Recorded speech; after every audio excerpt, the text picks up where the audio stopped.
Hello students. बेटा, हम लोग आज आपके फर्स्ट बायो के फर्स्ट चैप्टर लाइफ प्रोसेस का लास्ट पॉइंट लेते हैं, जो कि आपके एनसीईआरटी ने एक्सक्रीशन के नाम से दिया हुआ है। ठीक है, एक्सक्रीशन होता क्या है? एक्सक्रीशन होता है removal of nitrogenous waste from body. क्या है excretion? Removal of nitrogenous waste from body. अब होता क्या है बेटा कि ये जो नाइट्रोजनस वेस्ट है, नाइट्रोजनस वेस्ट जिसकी हम बात कर रहे हैं, तो ये आपको वर्ड से ही पता चल गया होगा कि एक ऐसा वेस्ट है जिसमें नाइट्रोजन ज़्यादा अमाउंट में है, तो इसलिए इसको हमने क्या बोला? Nitrogenous waste. ये नाइट्रोजनस वेस्ट डेवलप हुआ है, तो प्रोड्यूस हुआ है। किसकी वजह से हुआ है ये? प्रोड्यूस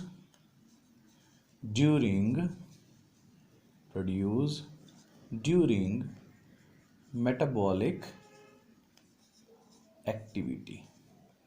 तो मेटाबॉलिक एक्टिविटीज़ या मेटाबॉलिक प्रोसेस जो चले होंगे, उनकी वजह से ये नाइट्रोजनस वेस्ट प्रोड्यूस हुआ होगा, और इसको बॉडी से बाहर क्या किया जाएगा? एलिमिनेट किया जाएगा, इसको बॉडी से बाहर निकाला जाएगा। इसी प्रोसेस को हम लोग क्या बोलते हैं? एक्सक्रीशन बोलते हैं। ठीक है, अब आपने जब ये पॉइंट में पढ़ा रहा हूँ एक्सक्रीशन, इससे पहले आपने चीज़ें पढ़ी है कि आपकी बॉडी में जो वेस्ट है वो कितनी फॉर्म में बनता है। जो आपकी बॉडी में जो वेस्ट होता है बेटा, वो कितनी फॉर्म में बनता है? वेस्ट आपकी बॉडी में सेमी सॉलिड फॉर्म में बनेगा। किस में बना है? सेमी सॉलिड फॉर्म में बना है आपकी बॉडी में। ठीक है ना, जिसका रिमूवल आपने किस में पढ़ा था? इसका रिमूवल आपने पढ़ा था डाइजेशन एंड एब्जॉर्प्शन में पढ़ा था। समझ आया मेरी बात? भाई, आपकी बॉडी में जो वेस्ट बन रहा है कितनी फॉर्म में बन रहा है? पहली फॉर्म क्या आ गई? सेमी सॉलिड फॉर्म में। अब सेमी सॉलिड आपने पढ़ा डाइजेस्टिव वाली, जो डाइजेशन वाला आपका टॉपिक था, पहला ही टॉपिक जो था डाइजेशन, उसमें आपने पढ़ा था कि हम लोग फूड लेते हैं, इंजेशन किया, फिर उसके बाद क्या करते हैं? उसका हम लोग मेस्टिगेशन, कटिंग वगैरह करते, कटिंग चीविंग, उसके बाद उसका डाइजेशन होगा, फिर एब्जॉर्प्शन होगा। अब ड्यूरिंग द डाइजेशन जो चीज़ें डाइजेस्ट या जो फूड पार्ट डाइजेस्ट नहीं हो पाता, मतलब अनडाइजेस्टेड मैटर जो होता है, वो बॉडी से बाहर रिमूव किया जाएगा।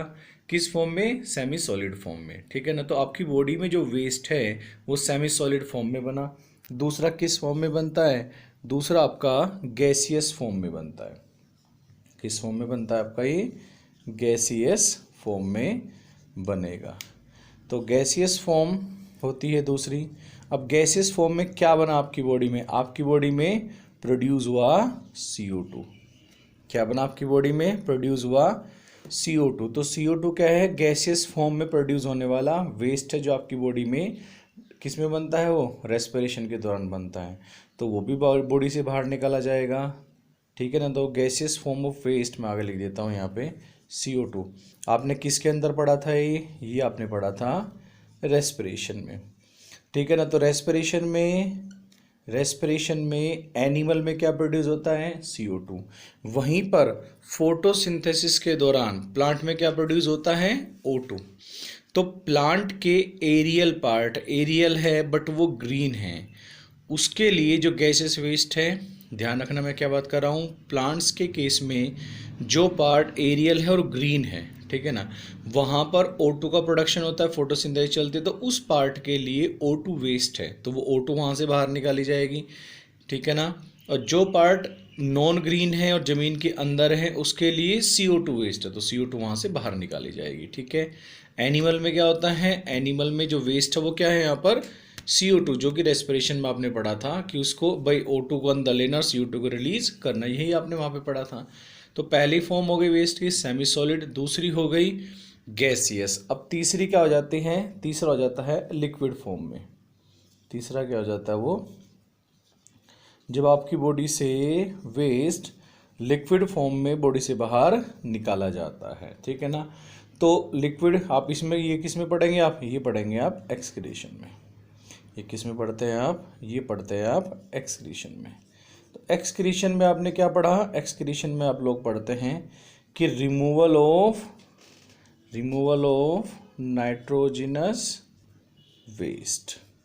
तो नाइट्रोजनस वेस्ट का जो रिमूवल है वो किस में आता है, एक्सक्रीशन में आता है। ठीक है, समझे मेरी बात। अब आपको यही पूरा पढ़ना है कि एक्सक्रीशन क्या है, मैंने आपको बता दिया, removal of nitrogen waste from the body. और नाइट्रोजन वेस्ट कैसे बने, ये हमारी जो बॉडी में डिफरेंट मेटाबॉलिक एक्टिविटीज़ होती है उसमें ये बनते रहते हैं। ठीक है ना, समझ आए मेरी बात। तो अब आपने एक्सक्रीशन को लेके चलना है। मैंने आपको बता दिया आपकी बॉडी में वेस्ट कितने वे में या कितनी फॉर्म में प्रोड्यूस होता है। तो सेमी सॉलिड फॉर्म में वो इजेस्ट किया जाएगा, डाइजेस्ट सिस्टम में आप पढ़ चुके हैं। गैसेस फॉर्म में CO2 बनेगी, वो भी बॉडी से बाहर भेजी जाएगी रेस्पिरेशन में। लिक्विड फॉर्म में जो बॉडी से बाहर भेजा जा रहा है वेस्ट, उसके साथ क्या जा रहा है, नाइट्रोजनस वेस्ट बॉडी से बाहर जा रहा है। किसमें हम लोग पढ़ते हैं, एक्सक्रीशन में हम लोग उसको पढ़ते हैं। ठीक है, तो वो आपका यही एक्सक्रीशन में अब आगे चला देता हूँ। अब होता क्या है, कुछ जैसे कि आप बात करेंगे, जैसे अपने 9th में पढ़ा होगा एनिमल किंगडम, आपने पूरा चैप्टर पढ़ा है। ठीक है, डाइवर्सिटी इन लिविंग ऑर्गेनिज्म आपने पढ़ा होगा पूरा का पूरा। तो होता क्या है, इस नाइट्रोजनस वेस्ट को बॉडी से बाहर रिलीज करने के लिए यूनिसेलर और मल्टीसेलर दोनों अलग अलग तरीके अपनाते हैं। ठीक है, जैसे आपके NCERT ने दिया है कि इसका जो रिमूवल है, जो रिमूवल ऑफ नाइट्रोजनस वेस्ट की हम लोग बात कर रहे हैं। तो अगर मैं पहले ले लूँ इन यूनिसेलुलर, किसमें, इन यूनिसेलुलर, मतलब कि ये जो यूनिसेलुलर ऑर्गेनिज्म होते हैं, यूनिसेलुलर ऑर्गेनिज्म जैसे कि अमीबा, पैरामीशियम, यूग्लिना, ये अपनी बॉडी से नाइट्रोजन वेस्ट को कैसे बाहर निकालते हैं। ठीक है ना, तो ये कैसे करेंगे, removal of nitrogen waste from body bye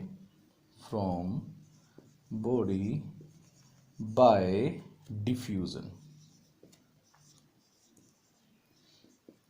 अब देखो, मैं बॉडी वर्ड भी यूज कर सकता हूं और उसकी जगह सेल भी यूज करता हूं, फ्रॉम सेल, क्योंकि उनकी बॉडी ही किसकी बनी है, एक सेल की बनी हुई है। ठीक है ना, तो removal of nitrogen waste from cell by diffusion.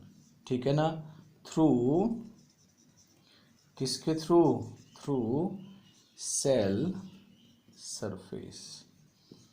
समझ आए मेरी बात। तो सेल सरफेस से डिफ्यूजन करके ये क्या करता है, नाइट्रोजनस वेस्ट को बॉडी से बाहर रिमूव कर देता है। क्लियर है। तो आपके NCERT के अकॉर्डिंग ये किसमें, ये यूनिसेलर ऑर्गेनिज्म का है।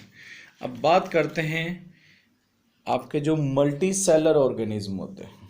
तो दूसरा क्या हो गया, दूसरा हो गया ये इन मल्टी सेलुलर।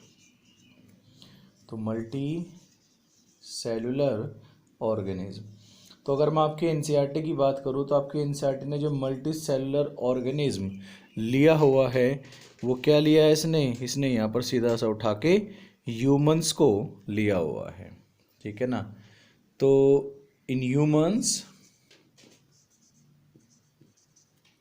ह्यूमन किसकी हेल्प से, बाय द हेल्प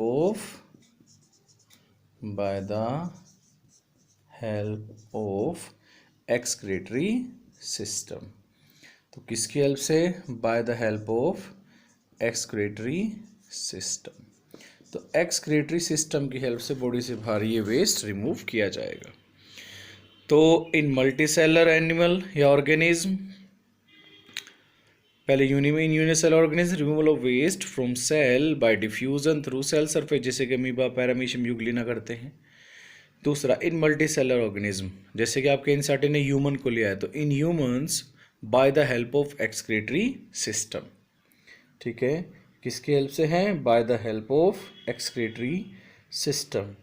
तो ये अब आपने आपका एक्सक्रीटरी सिस्टम ही अब यहाँ पर पूरा पढ़ा जाएगा under the topic of excretion in human beings. Excretion in human beings. चलो अब आपका नेक्स्ट पॉइंट उठा लेते हैं, एक्सक्रीशन इन ह्यूमन बींग्स। तो ये तो मैंने आपको बता दिया कि एक्सक्रीशन में क्या चीज़ बाहर रिलीज होती है। ठीक है बेटा, तो अब आगे हम ले लेते हैं excretion in human beings.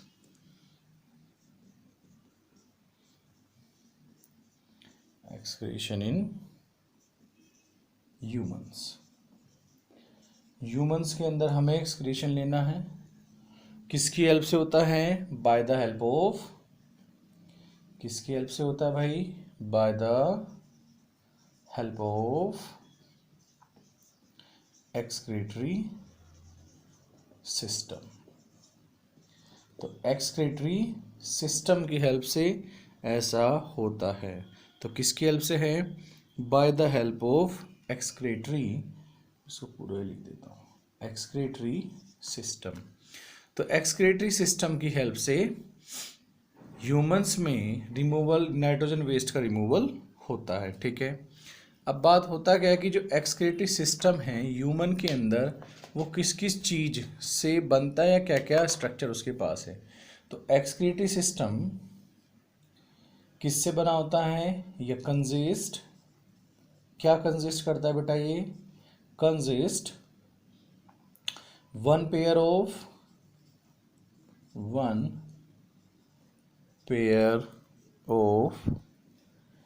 Kidney, क्या रखता है ये? One pair of kidney. दूसरा क्या रखेगा? वन पेयर ऑफ यूरिटर, तो यूरिटर का वन पेयर होगा। वन यूरिनरी ब्लैडर, एक क्या होगा इसके पास में? यूरिनरी ब्लैडर होगा। ठीक है, तो one urinary bladder and one urethra. Clear है? वन क्या हो गया? यूरिथ्रा। तो एक्सक्रीटरी सिस्टम ह्यूमंस के केस में क्या क्या रखता है? Consist one pair of kidney, one pair of ureter, one urinary bladder and one urethra. Clear है? तो जो किडनी होती है कहाँ है? Kidney in abdomen, on either side of backbone. तो जो आपकी बैकबोन है उसके दोनों साइड में एक एक। ठीक है भाई, समझ गए मेरी बात? तो one pair of kidney in abdomen on either side of backbone. ठीक है भाई, समझ आए मेरी बात? तो ये आपकी होगी, या फिर इसको इन एब्डोमेन वन ऑन इधर साइड, हाँ, तो वन ऑन इधर साइड ऑफ बैकबोन। ठीक है, तो ये क्या हो गया? किडनी का लोकेशन हो गया। अब बात क्या करते हैं, जो किडनी है, किडनी कैसी होती है? किडनी अगर स्ट्रक्चर में देखा जाए तो ये इट इज़ बीन शेप्ड।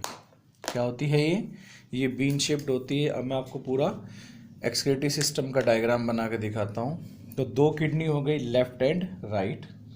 तो ये हमने बना दी आपकी लेफ्ट किडनी ले ली हमने ये। तो कैसी हो गई ये हो गई आपकी ये बीन शेप्ड ये किडनी है। ठीक है ना? क्या है ये हो गई आपकी, मैंने क्या लिख दिया? मैंने लिख दिया लेफ्ट किडनी, ये मैंने लिख दिया है। तो लेफ्ट किडनी हो गई है। ठीक है, अब किडनी में ब्लड की सप्लाई भी होगी। क्या होगा? किडनी में ब्लड की सप्लाई भी होगी। तो ब्लड यहाँ पर कौन लेकर आएगी? ब्लड यहाँ पर आएगी, क्योंकि हम लोग किडनी की बात कर रहे हैं, तो अब हम यहाँ पर रेनल की बात करेंगे। तो रेनल आर्टरीज यहाँ पर आती हैं। तो यहाँ से ये हो जाती हैं रेनल आर्टरीज। तो ये हमने बना ली हैं।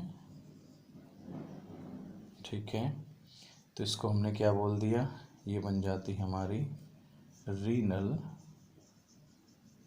आर्टरी बन गई। ठीक है, तो रीनल आर्टरी क्या करती है? यहाँ पे ब्लड लेकर आती, जो कि फिल्टर होगा किडनी में।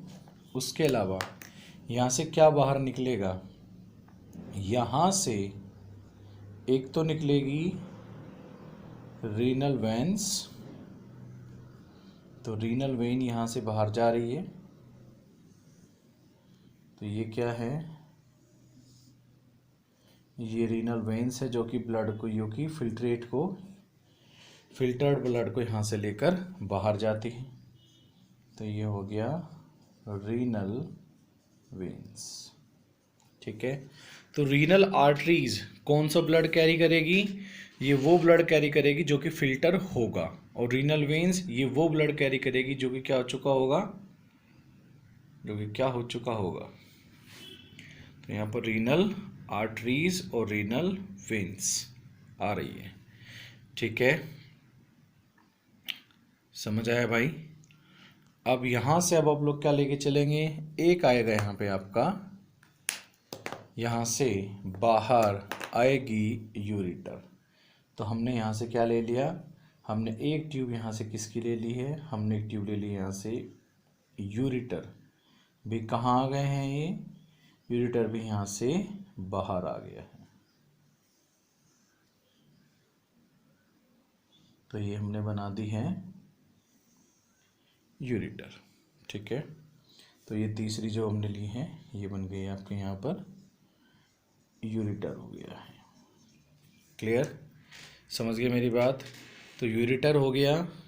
यूरेटर यहाँ से कहाँ जाएगी, तो एक यूरेटर किधर से आ रही है, एक यूरेटर आ रही है लेफ्ट किडनी से। एक यूरेटर कहाँ से आ रही है, लेफ्ट किडनी से, और एक यूरेटर आएगी आपकी राइट किडनी से। तो एक लेफ्ट किडनी से यूरेटर आ रही है, एक आ रही है आपकी राइट किडनी से। तो ये दोनों ही क्या हो गई, ये दोनों ही हो गई यूरेटर। जो दोनों यूरेटर आ गई हैं, अब ये यूरेटर किस में हो जाए, ओपन हो जाएगी, ये ओपन हो जाएगी यूरिनरी ब्लैडर में।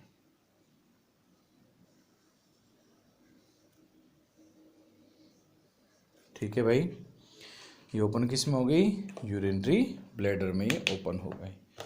तो यहाँ पर दोनों हो गई यूरेटर, ये क्या हो गया, इसको हमने बोल दिया है यूरिनरी ब्लैडर, हमने इसको बोल दिया है। इसके अलावा एक क्या गया हो गया, ये हो गया आपका यहाँ पर यूरिथ्रा। ठीक है, तो बेटा ये आपका क्या है पूरा, ये आपका मैंने बनाया है यहाँ पर एक पूरा एक्सक्रीटरी सिस्टम। तो एक्सक्रीटरी सिस्टम ये मैंने पूरा आपको मैं दिखा रहा हूँ, ये पूरा है आपका excretory system by the help of, by human में एक्सक्रीशन हुआ है bye the help of excretory system. Excretory system किस किस से बनता है, वन पेयर ऑफ किडनी जो कि एब्डोमन में है, बैकबोन के दोनों साइड में एक एक। ठीक है ना, वन पेयर ऑफ यूरेटर जो कि राइट और लेफ्ट दोनों किडनी से राइज हो रही है। ठीक है, वन पेयर या वन यूरिनरी ब्लैडर जहाँ पर जो फिल्ट्रेट है वो इकट्ठा हुआ है, और वन क्या है, यूरिथ्रा जिसकी हेल्प से बॉडी से बाहर यूरिन पास होगा। तो दूसरी साइड मैंने आपको एक यूरिनरी जो यूरिन को पास करने के लिए सिस्टम है, या फिर फिल्ट्रेशन के लिए, फिर उसके बाद यूरिन जो बनेगा उसको पास करने के लिए जो आपके पास में सिस्टम है, जिसको हम लोगों ने एक्सक्रीटरी सिस्टम कहा है। तो मैंने फिर एक्सक्रीटरी सिस्टम का एक डायग्राम बनाया है। इसमें लेफ्ट किडनी है, यहाँ पर ब्लड आता है आर्टरीज से, रीनल आर्टरीज लेकर आएगी, रीनल वेंस यहाँ से लेकर बाहर जाएगी। तो इसका मतलब अंदर कहीं ना कहीं कैपिलरी किडनी में है। ठीक है ना, उसके बाद यहाँ से तो दो देखो, इनलेट कितनी है, एक रीनल आर्टरी, आउटलेट कितनी होगी, दो रीनल वेन्स एंड यूरेटर। तो एक एक यूरेटर दोनों किडनी से आएगी, ओपन किस में होगी, वो यूरिनरी ब्लैडर में। मतलब यूरिनरी ब्लैडर में क्या होता है, फिल्ट्रेट कलेक्ट होता है, कलेक्ट होने के बाद वो जब उसकी अमाउंट ज़्यादा बढ़ जाती है तो यूरिथ्रा से के थ्रू बॉडी से बाहर पास हो जाता है। तो ये पूरा आपका क्या है, एक्सक्रीटरी सिस्टम है। समझ आए मेरी बात, क्लियर हो गया? इसको एक बार आप एनसीईआरटी में आराम से ज़रूर पढ़ लेना ज़रूर उसको। और ये बताइए जो डायग्राम है एक्सक्रीटरी सिस्टम का इम्पोर्टेंट है, आपके बोर्ड में ये डायरेक्टली ऐसे ही बनवा लिया जाता है। ठीक है, मिनिमम 5 मार्क्स का क्वेश्चन बनता है इसके, 5 और हाँ मिनिमम 5 का तो बन ही जाता, बट अगर सिर्फ डायग्राम और लेबलिंग आती है तो वो 3 मार्क्स की होगी। Diagram along with their mechanism, किस तरीके से वो काम कर रहा है, वो पूरा आपका लगभग 5 नंबर में आता है। ठीक है बेटा, तो ये था तुम्हारा एक्सक्रीटरी सिस्टम। अब हम बात करते हैं यहाँ पर एक्सक्रीटरी सिस्टम की यूनिट क्या है, या functional unit of kidney. Excretory system में क्या आ गया है, किडनी क्या है, इसमें है वन पेयर ऑफ किडनी। इसमें किडनी का क्या है, एक पेयर है। तो किडनी में क्या होता है, फिल्ट्रेशन होता है। किडनी में क्या परफॉर्म होगा, filtration of blood, filtration of blood, ठीक है ना। तो कुल मिला के हम बात करें तो किडनी का फंक्शन क्या है, किडनी का फंक्शन होता है फिल्ट्रेशन ऑफ ब्लड, ब्लड का फिल्ट्रेशन किडनी का काम होता है, ठीक है ना। इसका मतलब जब किडनी इस काम को करती हैं तो फिल्ट्रेशन ऑफ ब्लड जब वो कर रही है तो किडनी की फिल्ट्रेशन यूनिट, फंक्शन क्या है किडनी का, फिल्ट्रेशन ऑफ ब्लड। तो इसलिए हमने क्या लिख दिया, इसलिए हमने पहली चीज़ ली है यहाँ पर, क्या लिया हम, filtration, filtration unit of kidney या इन किडनी, किडनी के अंदर जो फिल्ट्रेशन यूनिट है वो क्या है। तो फिल्ट्रेशन यूनिट ऑफ किडनी जो होता है उसको हम क्या बोलते हैं, उसको हम बोलते हैं नेफ्रॉन। क्या है, नेफ्रॉन। तो फिल्ट्रेशन बाय एक्सेटी सिस्टम में क्या जुड़ा है आपका, पहले पार्ट क्या, किडनी, किडनी में क्या होता है, फिल्ट्रेशन ऑफ ब्लड, इसलिए किडनी के अंदर फिल्ट्रेशन यूनिट भी होगी कुछ। तो फिल्ट्रेशन यूनिट ऑफ किडनी क्या बोली गई है, नेफ्रॉन। तो किडनी की या किडनी की जो फंक्शनल यूनिट है वो क्या है आपकी, नेफ्रॉन होती है, ठीक है। तो फिल्ट्रेशन यूनिट या फंक्शनल यूनिट ऑफ किडनी, मैं लिख देता हूँ फिल्ट्रेशन या फंक्शनल यूनिट ऑफ किडनी, क्या बोला गया है उसको बेटा, हम लोग नेफ्रॉन कहते हैं, ठीक है। अब नेफ्रॉन के पार्ट हम लोग ले लेते हैं बेटा। जो नेफ्रॉन का डायग्राम आपके एनसीईआरटी ने दिया हुआ है या जो आपको वो आप अच्छे से कर लेना, या फिर जो मैं डायग्राम बना रहा हूँ उसको आप अच्छे से कर लीजिएगा, ठीक है बेटा। अब हम बना लेते हैं नेफ्रॉन। इनका नंबर कितना होता है, सेवरल मिलियंस होता है हमारी किडनी में नेफ्रॉन का। तो एक्सक्रीटरी सिस्टम में अब हम लोग क्या ले लेते हैं, अब हम लोग ले लेते हैं नेफ्रॉन का डायग्राम। अब जो नेफ्रॉन होता है बेटा, कैसा होता है नेफ्रॉन, नेफ्रॉन की मैं बात बताऊं तो नेफ्रॉन के पास एक होता है इसका वाइडेस्ट पार्ट जिसको बोलते हैं बोमेन कैप्सूल। क्या है ये है बोमेन कैप्सूल, इसको हम बोलते हैं बोमेन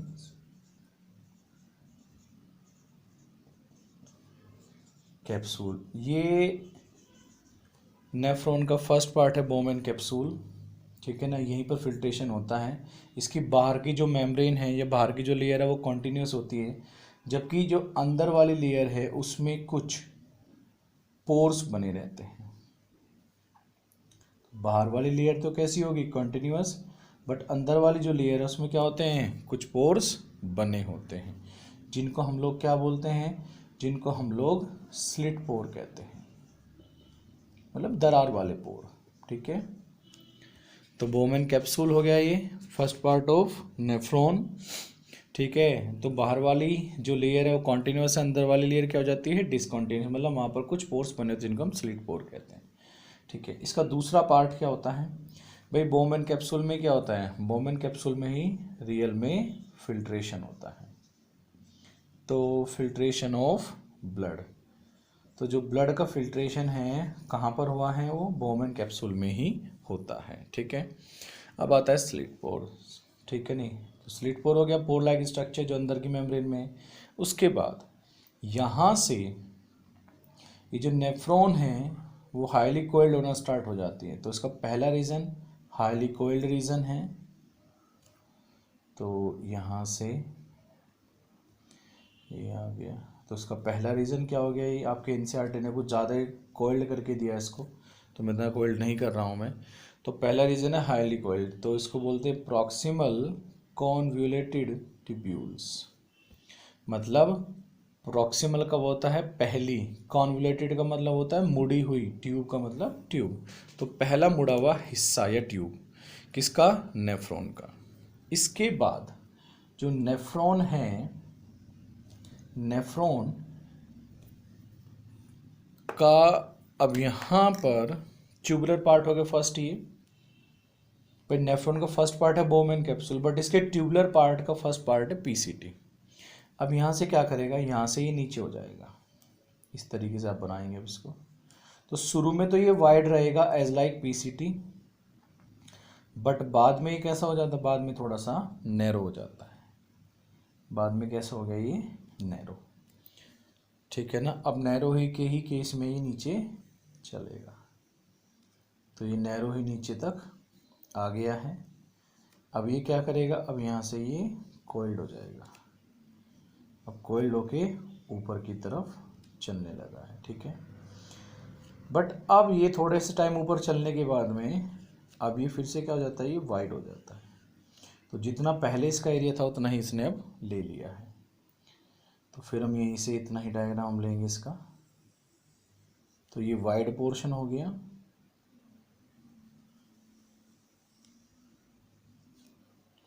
ये वाइड पार्ट हो गया इसका, ठीक है भाई।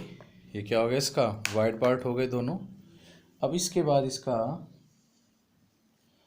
ट्यूब का तीसरा पार्ट हो जाता है अब स्टार्ट। यहाँ से ये इस तरीके से,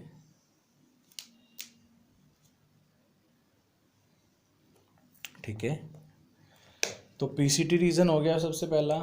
उसके बाद जो मैंने ग्रीन कलर का बनाया है पूरा, क्या मैंने ये जो पूरा ग्रीन कलर की जो स्ट्रक्चर है बनाई है, इसको बोलते हैं कलेक्टिवली लूप ऑफ हेनले। क्या बोलते हैं स्ट्रक्चर को, इस स्ट्रक्चर को जो पूरा ग्रीन मैंने बनाया है इसको बोलते बेटा लूप ऑफ हेनले, हेनले या हेनलेज। तो लूप ऑफ हेनलेज इसको हम कह देते हैं, ठीक है। समझ आया मेरी बात। तो ये लूप ऑफ हेनले दो टाइप का होता है, डिसेंडिंग और असेंडिंग, ठीक है। अब डिसेंडिंग असेंडिंग क्या है, यहाँ पर फिल्ट्रेशन हुआ तो जो फिल्ट्रेट है, फिल्ट्रेट किसके अंदर आया, बोमेन कैप्सूल में, फिर फिल्ट्रेट कहाँ आया, पीसीटी में, पीसीटी के बाद कहाँ आएगा वो, इसमें नीचे।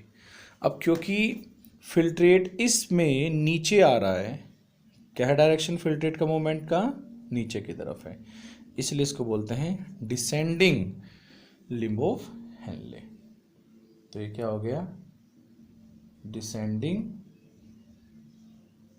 लिम्ब ऑफ हेनले, ठीक है ना। तो ये डिसेंडिंग लिम्ब ऑफ हेनले, ये क्या है, लूप ऑफ हेनले, क्योंकि यहाँ पे लूप बना हुआ है। तो यहाँ से फिल्ट्रेट कैसे चलेगा, ऊपर की तरफ। तो ये क्या बन गया, ये बन गया असेंडिंग लूप ऑफ या ascending limb of Henle, limb of Henle. तो असेंडिंग लिम्ब ऑफ हेनलेज। समझ आए मेरी बात भाई। तो इट इज डिसेंडिंग क्योंकि फिल्ट्रेट नीचे आ रहा है, यहाँ पर लूप जैसा बना है तो लूप ऑफ हेनले। ऊपर क्या है, फिल्ट्रेट ऊपर की तरफ चल रहा है, तो हमने क्या बोल दिया, असेंडिंग लिम्ब ऑफ हेनले, ठीक है ना। तो पहला पार्ट ट्यूब का पहला पार्ट हो गया ये पीसीटी, दूसरा पार्ट क्या हो गया ये हेनले लिम्ब और लूप, ये पूरा का पूरा क्या हो गया, सेकंड रीजन हो गया। अब तीसरा क्या है, तीसरा हो गया आपका ये वाला। तो प्रॉक्सिमल ये है डिस्टल, डिस्टल का मतलब होता है पीछे की तरफ। तो proximal convoluted tubule, proximal convoluted tubule, तो इसका मतलब क्या है, प्रॉक्सिमल कॉन्वोल्यूटेड ट्यूब्यूल, इसका मतलब क्या है, डिस्टल कॉन्वोल्यूटेड ट्यूब्यूल। ये पहली कैसी कोल्ड करी हुई ट्यूब है, ये कैसा है, ये बाद का कोल्ड की हुई ट्यूब है। इसके बाद इसका जो लास्ट पॉइंट बनता है वो यहाँ से नीचे आने पर यहाँ पे बनती है आपकी इसमें कलेक्टिंग डक्ट और ट्यूब। तो यहाँ पर ही आपकी कलेक्टिंग डक्ट और ट्यूब बन जाती है। तो इसमें बहुत सारी दूसरी नेफ्रॉन की ट्यूब्स भी आके खुल जाती हैं। समझ आई मेरी बात।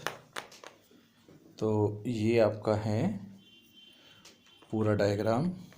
इसको हम लोग क्या बोलते हैं, इसको हम लोग बोलते हैं कलेक्टिंग ट्यूब। तो कलेक्टिंग ट्यूब का फंक्शन क्या होता है, कलेक्ट करने का होता है। तो बहुत सारे नेफ्रॉन एक दूसरे में आकर ओपन होती है। तो ये आपका पूरा का पूरा डायग्राम किसका है, एक नेफ्रॉन का डायग्राम है। समझ आया मेरी बात। इसको आपने याद रखना है बेटा। मैं आपको फिर से दिखा रहा हूँ क्योंकि मुझे डायग्राम को आगे बढ़ाना है। तो ये पूरा किसका है, एक पूरा नेफ्रॉन का, यह पूरा एक नेफ्रॉन का डायग्राम है, ठीक है। अभी मैं इसमें बना देता हूँ जो आर्टरीज और वेन्स कैसे क्या करेगी, ठीक है। अब होता क्या है बेटा,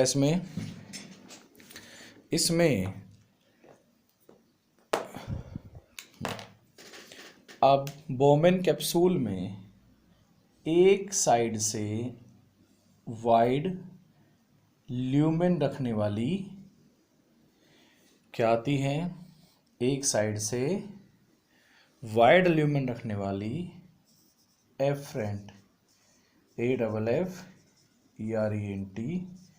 एफरेंट आर्ट्रियोल आती है। क्या आती है, एफरेंट आर्ट्रियोल इसके अंदर आएगी।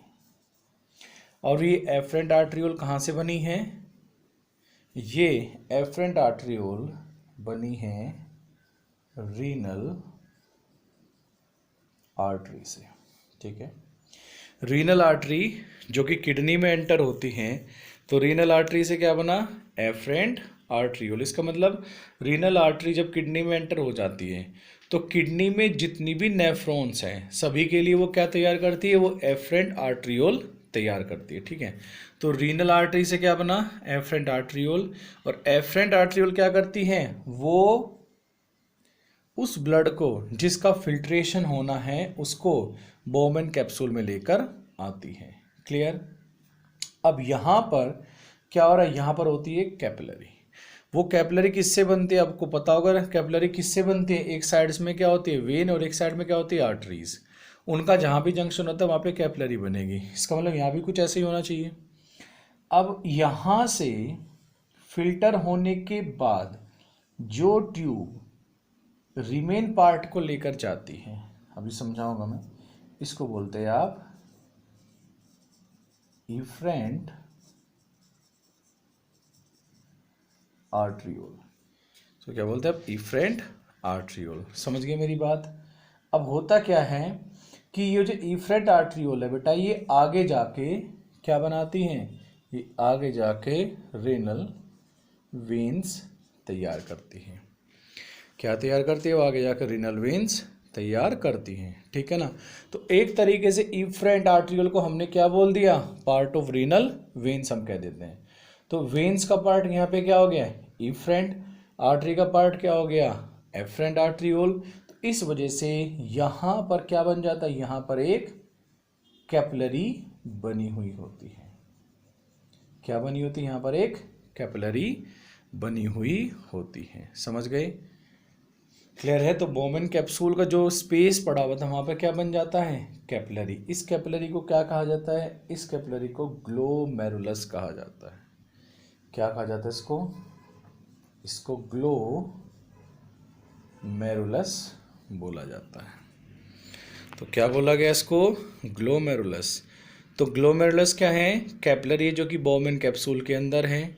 किस किस से बनती है वो, रीनल आर्टरी से आने वाली एफरेंट आर्ट्रियोल, ठीक है ना, और रीनल वेन्स में जाने वाली इफरेंट आर्ट्रियोल क्या करती है, ग्लोमेरुलस को तैयार करती है। अब ब्लड लेके कौन आ रहा है, ब्लड लेके आ रही है एफरेंट।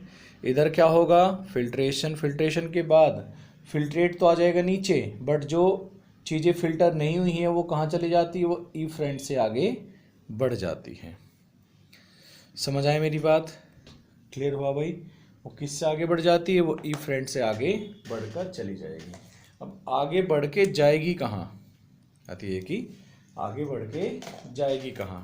भाई ये पूरा डायग्राम देख लो आप ज़रा, ये पूरा डायग्राम है, देखो ये पूरा नेफ्रॉन का डायग्राम है एक, ठीक है, जिसमें मैंने एफरेंट और इफरेंट, ब्लड आएगा और ब्लड यहाँ से निकलेगा, ये भी मैंने आपको बना दिया है। इसके बाद आपकी एनसीईआरटी ने जो आपकी इफरेंट आर्ट्रियोल है, कौन सी, इफरेंट, इफरेंट को लेके क्या करते हैं, इफरेंट को लेकर उन्होंने दिया हुआ है कि यहाँ पर वासा रेक्टा तैयार होती है या कैपिलरी तैयार होती है। अब वो कैपिलरी तैयार हो कैसे रही है, ठीक है, अब हमें वो देखना है। होता क्या है कि ये जो इफरेंट आर्ट्रियोल है, ये जो क्या है, इफरेंट आर्ट्रियोल है, ये यहाँ से आगे चलती है, कौन से रीजन के साथ अटैच हुई है, ये हुई पहले पीसीटी रीजन से अटैच, किससे हुई, पीसीटी रीजन से अटैच हुई है। इसके बाद ये क्या करेगी, ये पैरेलल चलेगी किसके, इस पूरे के, फिर अटैच होगी डीसीटी से। समझ आया मेरी बात, क्लियर हुआ। तो यहाँ पर हमने क्या ट्यूब बना ली, हमने ये ट्यूब बना ली है, यहाँ से निकल गई बाहर। समझ आया पॉइंट ये। तो पहले इफरेंट आर्टरियोल किससे अटैच हुई, पीसीटी वाले रीजन से। फिर क्या किया उसने पूरे लूप ऑफ हैंडलेज को लिया, पहले लिम्स को, फिर लूप को लिया, फिर डीसीटी रीजन से अटैच होती हुई चली गई। ठीक है ना, ये हो गया। अब यहाँ वाली जो ये है, ये वाली जो एफरेंट है, वो एफरेंट इधर वाले से अटैच होगी। तो कैसे अटैच होगी, इस तरीके से। यहाँ पर क्या बना हुआ है बीच में, इस तरीके से एक जंक्शन बना दिया हमने, नीचे की तरफ आने वाले और ऊपर की तरफ जाने वाली दोनों के बीच में एक जंक्शन हमने यहाँ पे बना दिया है, एक जंक्शन हमने बना दिया ये। ठीक है, समझ आया। तो अब मैं क्या कर देता हूँ, अब मैं इसको, जो ये आपकी एफरेंट है, एफरेंट को मैं अंदर में शेड डाल देता हूँ, थोड़ा सा आपको पता चलता रहे कि भाई एफरेंट कहाँ है। तो ये एफरेंट वाला पोर्शन में शेड कर रहा हूँ उसमें।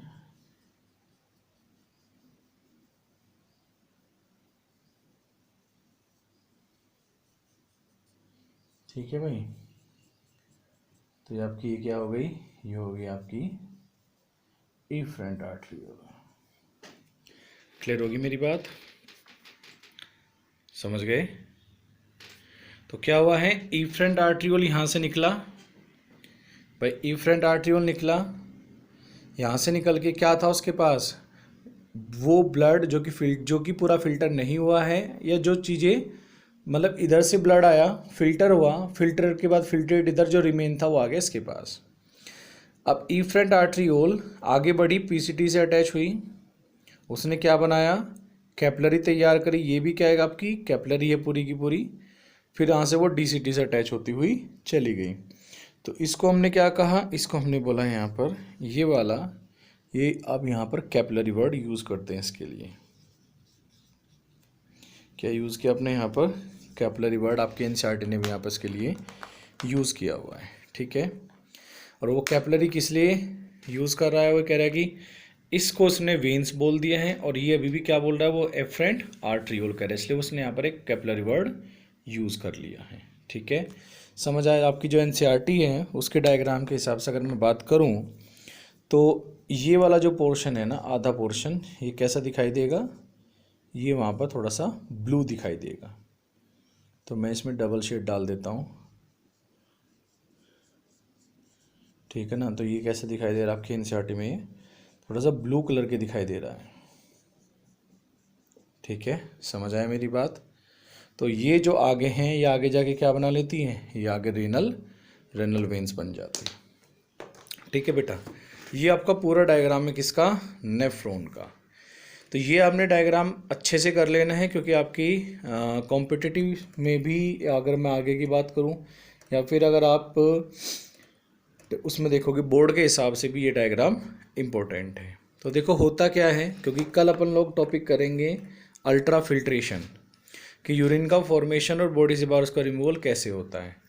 तो देखो क्या हुआ, यहाँ पर रीनल आर्टरी से क्या निकली है, रीनल आर्टरी से क्या है, एफरेंट आर्टरियोल बनी है। एफरेंट आर्टरियोल ब्लड लेकर कहाँ थे, बोमेन कैप्सूल के अंदर। इधर से क्या है, एफरेंट आर्टरियोल है। जब यहाँ पर ये दोनों मिल रही है तो ये क्या बन गया, एक कैपिलरी। इन कैपिलरीज को हमने क्या बोला है, ग्लोमेरुलस। किसके अंदर बनी है कैपिलरी, बोमेन कैप्सूल में। तो एफरेंट आर्टरियोल ब्लड लेकर आएगी, इफरेंट आर्टरियोल यहाँ से ब्लड लेके निकल जाएगी। ठीक है, तो एफरेंट और इफरेंट आर्टरियोल का ल्यूमेन साइज देखो, एफरेंट का बड़ा है, इफरेंट का क्या है, नैरो है। तो इफरेंट ने क्या किया, जो ब्लड फिल्टर हुआ तो फिल्ट्रेट आ गया नीचे, ब्लड जो फिल्ट्रेट था वो तो आगे नीचे, बट जो फिल्ट्रेट में नहीं है या जो ब्लड में ही है अभी, वो ब्लड निकल जाता है आगे। आगे ये किससे अटैच करता है? पीसीटी से, फिर पूरे लिम्ब से अटैच करता है, उसके बाद डीसी से अटैच करता है, उसके बाद में जाके क्या बना लेता है? ये रीनल वेंस तैयार कर लेता है। अब बात ये है कि ये जो इफरेंट आर्ट्रियोल्स ने डायरेक्टली रीनल वेंस क्यों नहीं बना दी है? वो क्यों इन सभी चीज़ों के साथ पीसीटी, हेनलेज और डीसीटी के साथ अटैच है? बेटा वो इसलिए अटैच होता है क्योंकि कभी कभी कुछ चीज़ें ऐसी होती है कि जो कि फिल्टर होके फिल्ट्रेट में, जो कि फिल्टर होके कहाँ जानी चाहिए थी? बोमेन कैप्सूल में, बट वो ब्लड से फिल्टर होती ही नहीं है, वो ब्लड में ही रुक जाती है। ठीक है, पहला केस क्या है? पहली कंडीशन ये है कि चीज़ें ब्लड से फिल्टर होके किस में जानी चाहिए थी? बोमेन कैप्सूल में, बट वो बोमेन कैप्सूल में आ नहीं पाती, ब्लड में ही रुक जाती है। ठीक है, समझ आए मेरी बात? और कुछ चीज़ें ऐसी होती हैं जो कि कहाँ होनी चाहिए? जो कि ब्लड में होनी चाहिए थी, बट वो फिल्टर होके बोमेन कैप्सूल में आ जाती है। दोनों कंडीशन याद रखो। पहली कंडीशन क्या है कि कुछ चीज़ें ऐसी होती हैं जो ब्लड में होनी चाहिए, बट वो फिल्टर होके कहाँ जाती है? बोमेन कैप्सूल में आ जाती है। ठीक है ना? बट कुछ चीज़ें ऐसी होती जो कि ब्लड में नहीं होनी चाहिए, बट उसका फिल्ट्रेशन नहीं हो पाता। तो इस कंडीशन को मैनेज करने के लिए ये जो इफरेंट आर्ट्रियोल है वो पीसीटी किससे? लिम्ब जो हेनलेज है और डीसीटी रीजन से अटैच होती हुई चलती है। समझ आया मेरी बात? क्लियर हुआ? तो बेटा कल हम लोग पढ़ेंगे इसमें urine formation and there elimination from body. तो बेटा ये आपका पूरा का पूरा एक डायग्राम है, इसको आप बोर्ड के हिसाब से अपना आप याद रखना। ठीक है, ओके बेटे।